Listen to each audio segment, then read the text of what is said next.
Heh, never thought I'd see you be afraid of the red light district, Jack. But what's supposed to get you in the backrooms? Or is it the horror of being somewhere unnatural? You know what? That's a really good question. Let's talk about it.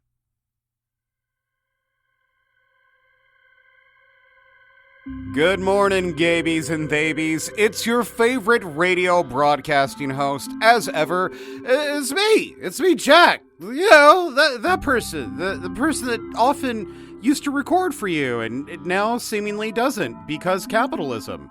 And as a certain movie has recently hit the theaters and kind of become this giant overnight phenomenon, I decided let's do an episode where we talk about the Backrooms. I guess I realized since Kane Pixel's film came out that this might be a lot of you's first exposure to the Backrooms, and that for me is kind of crazy because I just dwell on that side of YouTube. I always come across the weird and insane things, and I've known about Kane Pixels and the Backrooms as a concept for a good long while now. But really, before we get super deep into this discussion, we gotta strip it all back. We gotta take it down to the basics. The Backrooms was a 4chan phenomenon originally that circulated on their X board, and I would know about that because I was there when this was going on and it was booming in popularity. It started with an original meme. It featured a kind of nondescript, boring yellow hallway that was taken in the back of a hobby shop in Wisconsin, and it had the following paragraph.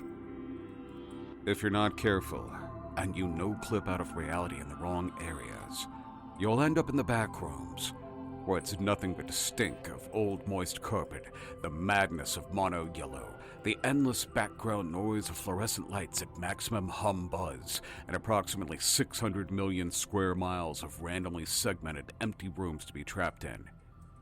Save yourself if you hear something wandering around nearby, because it sure as hell heard you. Now, note that I said meme instead of like a trend or something like that. I use meme in the sense that with this single image, it was able to convey so much meaning to so many different people from so many different walks of life. The Backrooms kind of unanimously became this collective unconscious space that we all have been to, be it this image of hell or something like that, and there are these classical literature allusions within there. First off, the yellow wallpaper, in my personal opinion, obviously references the story The Yellow Wallpaper, and I think that specifically is why that color was chosen to be focused upon. I think if you wanted to make some kind of connection between the King in Yellow and the Backrooms, that also is more than appropriate, and I would love to hear your argument on that. Some people have also compared it to Limbo and similar afterlife waiting spaces, and I think that's also incredibly appropriate. The original concept of the Backrooms, of it being these endless amounts of yellow corridors that you just wander around aimlessly, seemingly nondescript and having the same personality as like a cubicle farm at a office building in either the late 2000s or late 90s, absolutely feels like that. And that in of itself, to me, is where the horror of the Backrooms actually lies. It's not within everything that came with the fandom afterwards. It comes within being within this space that seemingly doesn't want to hurt you and should be calm. And you, as a human being, having the automatic response of, I am being watched, I am in danger, I am afraid. And I think a large portion of the power for this setting comes from the fact that, logically speaking, you're going to be alive and conscious when you no-clip into the Backrooms. It's not like with afterlife mythology where presumably we are going to be dead, we will not thirst, hunger, or exhaust ourselves anymore. We are fully cognizant of our body's needs as we are trapped in this place that, again, seemingly doesn't want to hurt us, but we can't find our way out of. It reduces all of these different interpretations and aspects of building a good scare to simply, I am trapped. And that is a very animalistic and primitive fear that all of us have, even as what I feel confident calling the apex species on this planet. It is an incredibly simple mimetic hazard of an idea. And I think that's why the Backrooms has succeeded and blown up into this absolutely enormous thing that this entire fandom gets in huge arguments over and discusses and etc., etc., etc. It's so simple, it speaks to all of us, and it taps into a fear or a worry or a doubt or something we don't even want to vocalize out loud as human beings. Which brings me to the last sentence of that image, about there's something in there that heard you, right? Now remember when I said the Backrooms by itself doesn't want to hurt you? That's right, I don't think the walls and the carpet and the sodium lights overhead, I don't think any of these aspects of this idea wants to hurt you, because you as a human being inherently accepting that you are trapped is already going to hurt you enough. That last line that does not describe what hears you places this tiniest seed that's already in this beautiful garden of overt fear and worry that you're not alone, and what's in there does not like you. Now keep in mind, the original meme does not give us an image, it does not talk to us about what this thing could be, it leaves it up to your imagination. Again, an incredibly simple and powerful way to deliver scares, fear, and worry that gnaws away at you and makes you anxious. So of course, with us being human beings, our first thought is survival, if not getting out of the Backrooms, which is where the fandom of the Backrooms and all the inherent mythology and everything else sprouted up and bloomed into this incredible thing. Even within the earliest days of this setting as a concept, there were already stories about people wandering into the Backrooms and finding types of fungus that, even though they didn't smell that great, they found to be edible without making them sick. There was stuff like almond water, which is this concoction that was wholesale created by the community so that people could have a way to hydrate themselves, instead of just grabbing moist carpet and squeezing and hoping that the water was clean enough. There was a lot of rationalizing surviving the Backrooms when this first came out, and then of course that led to discourse about various entities and things that might be in the Backrooms.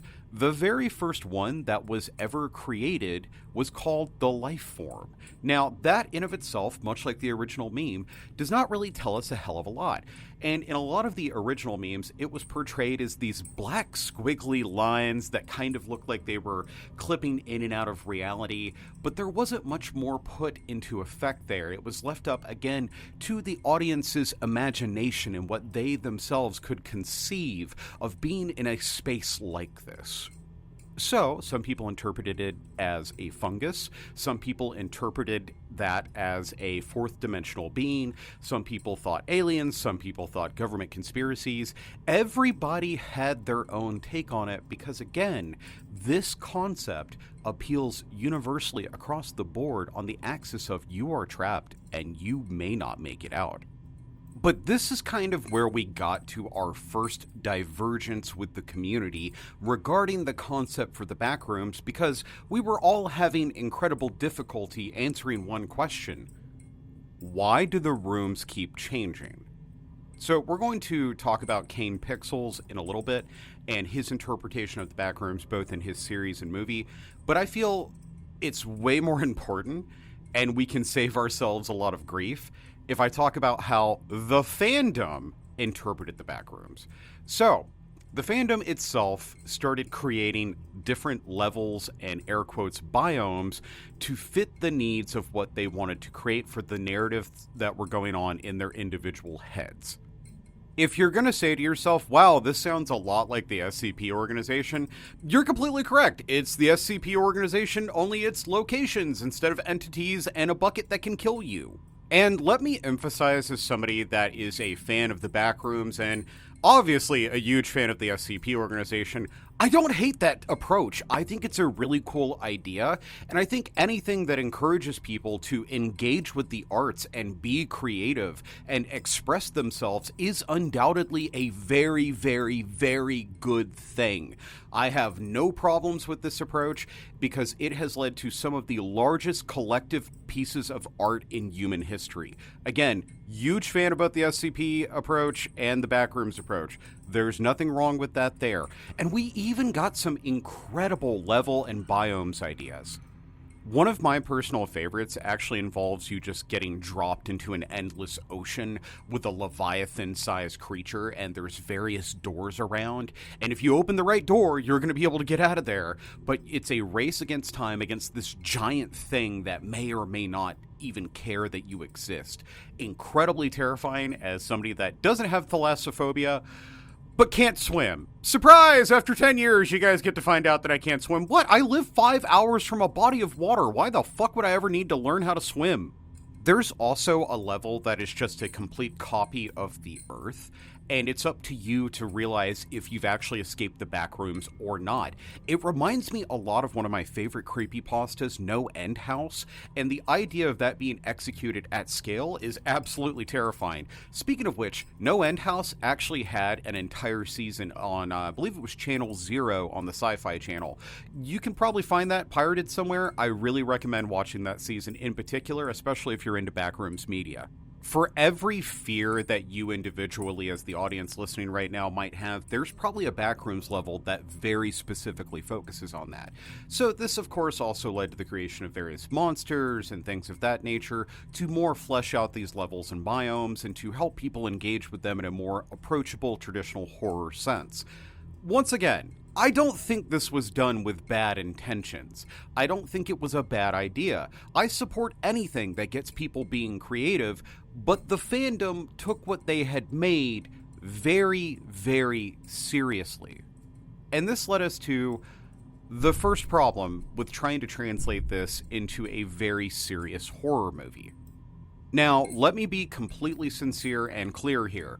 There are thousands of Backrooms YouTube videos created in Blender, or regrettably with generative AI. There's even amateur films and stuff like that that are all over YouTube, and some of them are really fucking good. And I'm not going to pretend that they aren't. However, when you have tens of thousands of people working on very similar things at the same time, needless to say, the cream is going to rise to the top. And that leads us to Kane Pixels.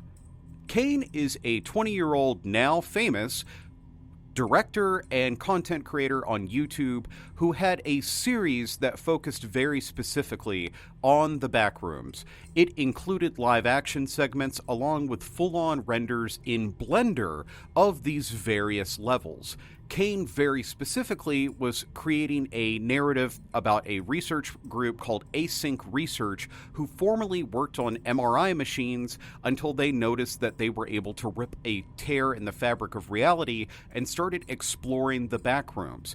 Everything was going hunky-dory and they were intending on using it as a storage space for other government contract work until they started noticing things, that there were just people in there, that the space within of itself seemingly had a life of its own. The sodium lights, the various acoustic panels within the space all had the same composition of things like mushrooms.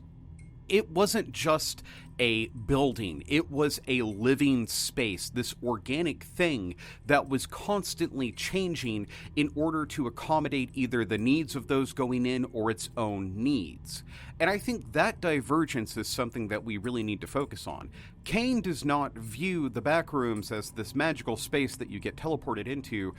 Kane views it as a fourth-dimensional entity that is currently taking on the appearance of what it needs in order to entrap you in there. Why is it trapping you in there? We don't know. But it is. I also feel that it's incredibly important to emphasize that Kane was already weaving this idea with his series when A24 approached him when he was 15. I know a lot of you have seen the headline that he's only 20 years old and he made this movie. Kane did indeed make the movie himself, and as somebody that has been following his content for a while, he didn't have somebody breathing down his neck. He didn't have a production suite or anything like that telling him to change his idea. The movie follows the narrative and the concept that Kane was building. Now, personally speaking, given the open-ended nature of the Backrooms as a concept and how so many different people have done things with it, I don't really have a problem with how Kane approached kind of logicking out how the Backrooms operates and why it operates the way that it does. As an audience participant and somebody that enjoys sci-fi and cosmic horror, it makes total sense, and it's very, very dreadful if you start to think about it too much. But a lot of people had a pretty serious problem with Kane's interpretation of the Backrooms, specifically the fact that in his series and in the movie, he doesn't make use of the various levels and biomes that are within the fandom, especially the very famous and well-known ones. There are two very specific places that he does reference in the movie without going into spoilers. One of it is the pool rooms, which you've undoubtedly stumbled across during your late-night meanderings of YouTube, and the other one is a lesser-known level called Run for Your Life, which is themed within a red hallway where you are being chased. So I find it incredibly ironic that with this huge, massive, open-ended creative endeavor, people are telling Kane that his interpretation of the Backrooms is wrong because they didn't get to see their favorite fandom level there. And I think that, at the core, is really the argument that's being made the most about Backrooms achieving its success within the horror community right now. It's not an argument of artistic intent or the fact that, oh, well, Kane had to have had help to make a movie that made $100 million. No, it's an argument between the fandom that made this thing possible and the creative vision of somebody that is also a part of that same fandom. I don't think that Kane would have made this film if he didn't enjoy the idea and wasn't actively a part of the fans. So, while I understand arguments about, hey, we all made this thing together, why wasn't my level or my biome or my entity or anything like that in there, I also think it's just pants on head stupid, because with the nature of the Backrooms being what it is as a conceptual setting, everybody's interpretation is correct. Nobody fucked up. Like, nobody had a dumb idea that didn't get included because it was stupid. It's not a personal thing. Your interpretation isn't wrong. This is an open-ended setting. Kane had a vision for a very specific narrative that he wanted to do with it, and he made it happen. He's just as correct as people that made the Partygoers or the endless dick removal muncher service or whatever. Like, all of these are completely valid within the context of this idea. So I do find all of that just very, very silly to use as a critique and a judgment and say, oh, the film sucked because this wasn't in it. No, the film was deeply unsettling. Speaking of which, let's talk about the movie.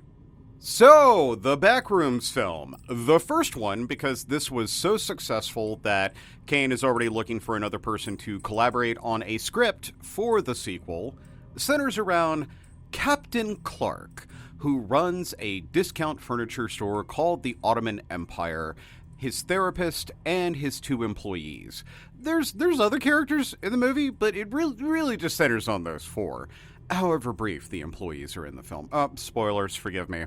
So, Clark is a very disgruntled man that has gone through a separation with his wife and is currently living in the furniture store that he owns, which is failing. It is going horrifically for Clark.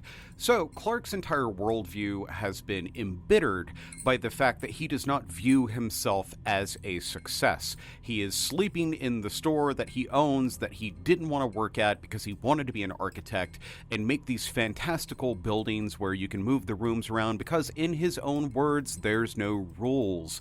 And he's openly getting drunk in the middle of the night. This, of course, leads to the Backrooms Backrooms being in a wall in the bottom basement of the store, which Clark goes through and begins to explore.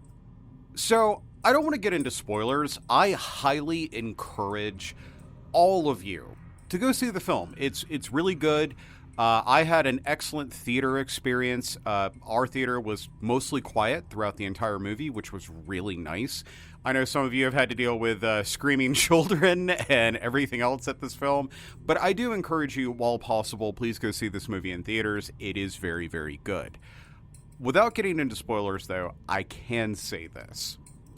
Think of the Backrooms film less as a movie about this idea and more as a examination of the psychology of what nostalgia can do to us. Even if nostalgia is incredibly painful, it's something we return to because at least it's very familiar. But the issue with nostalgia is directly even cited within the film, where the more you remember something, the less certain you are of it. And this is reflected both within Clark's actions, the beings and entities that he finds within the Backrooms, and more specifically, how he remembers the house that he used to share with his wife. The film, in terms of being an analysis of the psychology of nostalgia, is absolutely brilliant, and I think using the Backrooms as this plot device to make that happen is incredibly inspired. I like what Kane was able to pull off through that very specific lens. But that raises the question of, is it a scary Backrooms movie?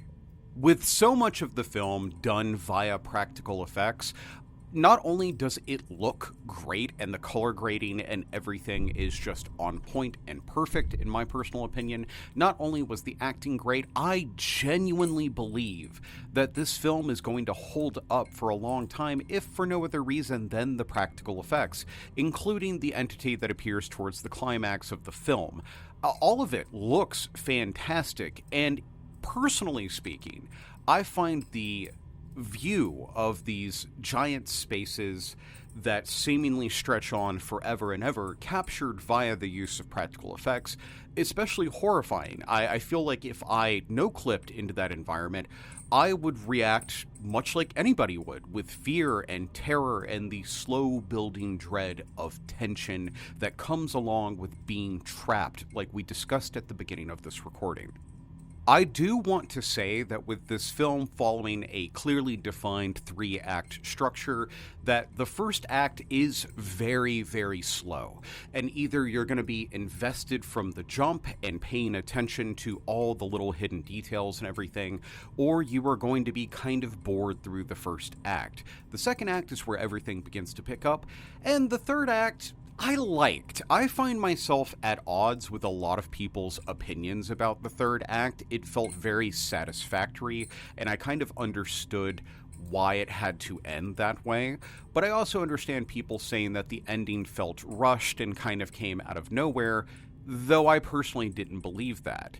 One of the things about the Backrooms, and specifically that this setting illustrates so perfectly, is that there are always things going on all around us that we are completely unaware of because we are grasping yet again towards that familiar nostalgia.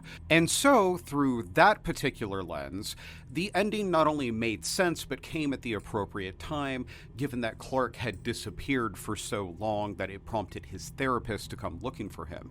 That's before we get to the inclusion of async from the very first scene of the film after the opening production credits all the way towards the end.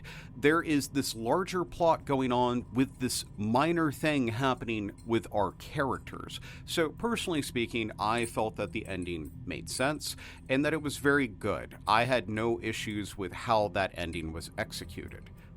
A couple of quick notes here on the movie before I round things out, because I'm hoping to get this edited and up for all of you to enjoy before I have to go into work. I thought the therapist character was very well done. I think she was kind of a more optimistic take on Clark, but they had extremely similar problems. The approach of her constantly thinking back to this house that she shared with her very distraught and troubled mother, being a recurring plot device, also mirrored Clark's own issues with returning to his house and things like that, pulled off expertly, and in my personal opinion, again, because of the use of practical effects, it looked great. It looked really fucking good throughout the movie, and I enjoyed her arc, even how it ended. I liked the very dark implications that we get at the very end of that film regarding her, and specifically the use of her still life posed like her mother in the sanitarium before the movie ends. Personally speaking, the acting of everybody in the film felt incredibly natural and true to life, at least in my personal opinion. Again, Clark's line about "have you ever 5150'd somebody," as he is this recovering well, I shouldn't say recovering, but this alcoholic that is not entirely certain he's not reached the point in his alcoholism that psychosis has started to take over, was delivered with the air of a man that is desperately trying to make sure he's not losing it, and I really enjoyed that. Specifically, Clark's character throughout the film and how he was played was fantastic. I felt deeply sorry for Clark at a lot of portions during this film, despite the things that he does and the things he becomes. His two employees were played completely perfectly. They were just there for the ride because money was promised by their boss, and I thought they were handled great. And again, his therapist was also pulled off, in my personal opinion, in expert fashion. I think the best way to enjoy this film is to go in completely blind. Don't read spoilers, don't scroll TikTok, don't get on fucking Letterboxd or whatever the hell it is you hipsters are using now and read a review. Just go see it and form your own opinion. I don't want to give this a numerical rating either because I think that's very passé and kind of dull. Just go see the film and draw your own conclusions, because one universal constant I have seen throughout the discussion of this film is everybody approached it with a different feeling in mind and thus got a different interpretation from it. And I think that was the point by design with how ambiguous the film is in a lot of ways. So go see it. Go see it in the theater if you can. And if you got to throw, a whole bag of popcorn at a toddler to shut him up, it's America, do it. Anyways, I hope that answered your question. I'm Jack, I'm the host with the most as ever, and I'm always more than happy to do broadcast addressing things like this that are a hyper-focus for me. Take care, everybody. If nobody's told you today, I love you, and I hope you're doing well. And, be careful about no clipping into those yellow hallways, alright? I'd like to see you come back, and maybe, if you enjoyed this today, why don't you like and subscribe and leave a comment down below? I'm steadily gaining followers here on YouTube, and I'm really fucking happy about that, and I would love to have many more of you here. So, until next time, stay cool, and stay out of the heat, especially. Whew, it's hot in the studio today.